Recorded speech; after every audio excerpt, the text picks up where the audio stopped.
Greetings, Aberdeen family. We're continuing our look at the book of Genesis, how things should be, and then how they really are. You know, as beautiful and as amazing life can be, something is broken. We looked at that last week.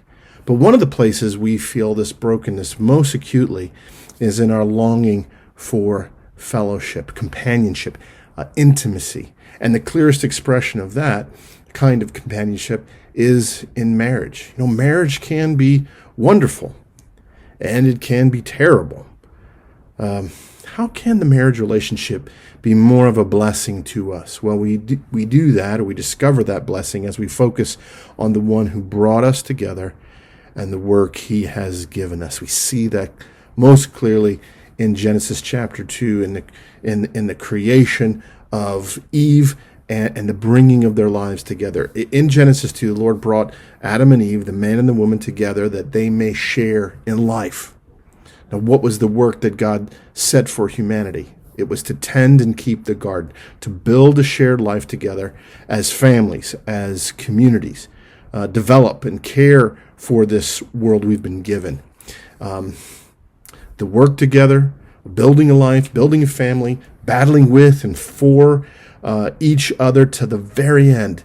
That is the picture God intended, and it's a beautiful picture. But to it, we bring our own selfish agendas, and marriage can become a most contentious relationship. Personal agendas tearing at our partnership. Why won't she just respect the way I want to do things? Does he think he can just roll over me? Who's in charge around here? It's not shared work anymore, but competition. And sometimes we fight for control like our very lives depended upon it. What we really need is the redeeming love of God and partnership with another. And we can't get there in marriage or in any relationship if we're constantly tearing each other down. But when the work is shared, when it leads to a shared life, it also leads to a shared love. It begins with the work God has given us, but God doesn't leave love out.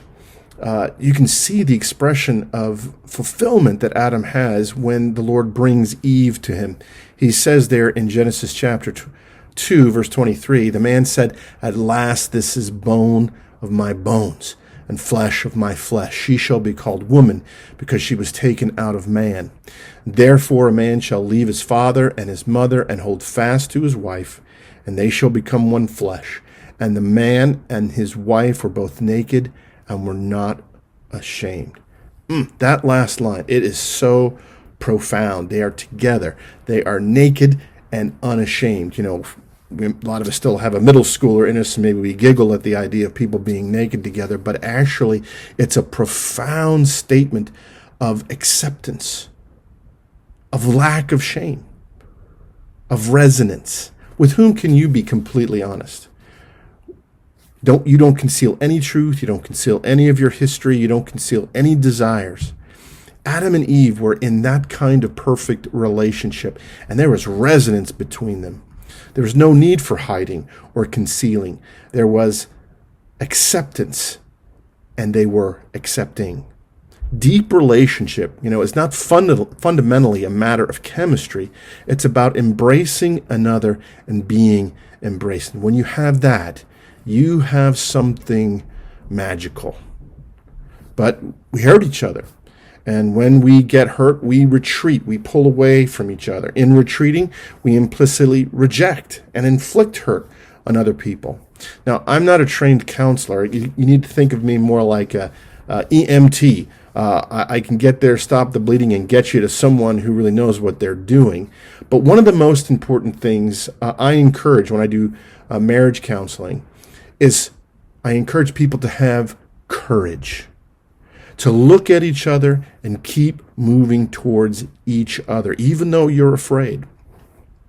Before we have history of a decade or more of marriage early in our relationship, we feel the natural attraction, the physical, the emotional, the power that this new affection has in healing wounds from our past. But once we develop our own history and a series of hurts along with it, we sometimes retreat.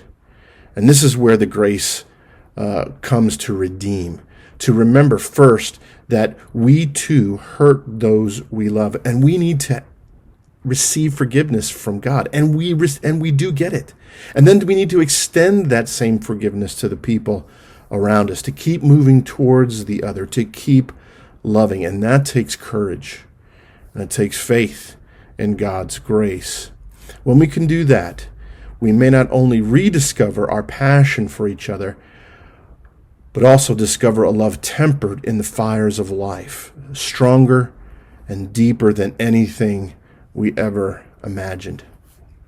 In another life, I was trained as a metallurgist, and I know that fire, heat, is a potent force in forging steel, for good and for bad.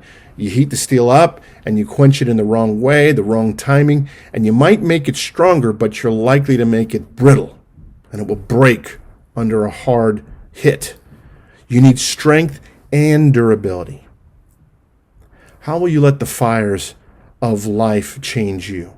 Will you let it make you more durable or more brittle? After almost 26 years of marriage, 26 years of changing jobs, moves, children, 26 years of getting on each other's nerves, ill-considered words, fights, 26 years of the fires of life, I choose to keep moving towards my wife, Mary. And I pray she keeps moving towards me. This is God's design for marriage, for redemption of marriage. We find its purest expression as we are in service of His purposes, tending the garden of the world, but building a life together, partnership in His purposes, and constant movement towards each other, with each other. And you will find redemption in your marriage. Lord's blessings on you all.